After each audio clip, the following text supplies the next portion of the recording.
мечките. Разговаряме с Стойко Стойков от отбора на Трите мечки Шумен. Разкажи ни малко повече за себе си и за отбора. Здравейте, какво да кажа, много се знае за нашия отбор. Трите мечки Шумен е два пъти носител на националната фенкупа, Каменица фенкупа. Така комплектован отбор 2007 година. За наша радост сме постигали наистина доста сериозни успехи. Изградени сме предимно от бивши футболисти. Каква е нашата цел? Да изпитваме удоволствие от играта и такива срещи с стари познайници от футболната игра. Това мога да кажа за отбора. Разкажи ни за себе си. За мен бивш футболист съм. Играл съм в Шумен преди Ливия 10 години, в Марица година и половина. Така живота ми е свързан изцяло с футболната игра, за което съм благодарен за това, което съм свършил, и продължаваме да се развиваме в тая насока. Имаме в Шумен спортен комплекс. Аз съм съдружник в фирмата Атлетика Арена, където се провежда неделна футболна лига. И така оставаме нашата мечта да живее, нали? Добре, ти така си се помниш в средите една група с една интересна история около Димитър Иванков. Разкажи ни за тази ситуация. Ами да, това е за Димитър Иванков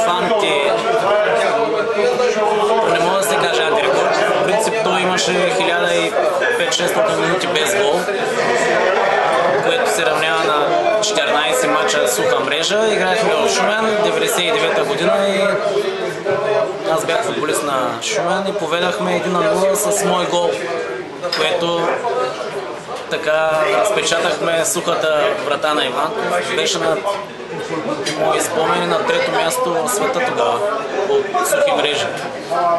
И така ми остана, може би, най-голямото постижение в футбола. Този гол.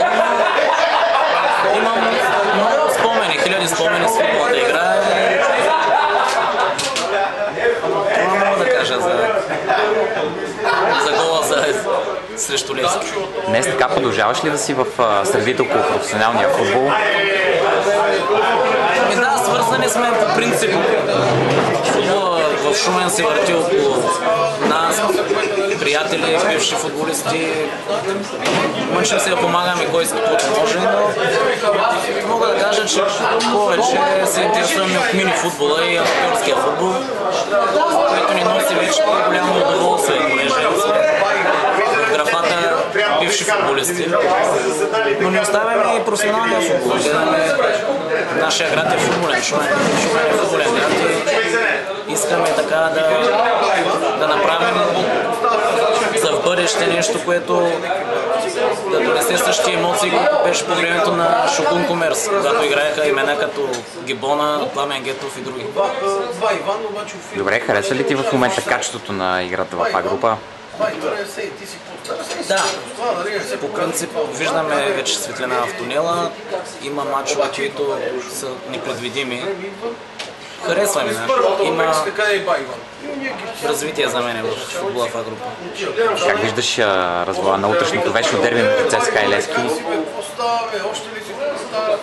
Аз по принцип съм левскар и мисля, че 1-0, но равният резултат е най-реален за мен. Добре, а за успехът така на Лудогорец в този триумф в Лига Европа достигне до осмина финали и сега може би предстои мисия невъзможна в реванс срещу Валенсия. Загубиха вчера с 0-3. Как виждаш нещата? Вчера бяхме на стадиона да подкрепим, все пак Лудогорец е близко до Шумен.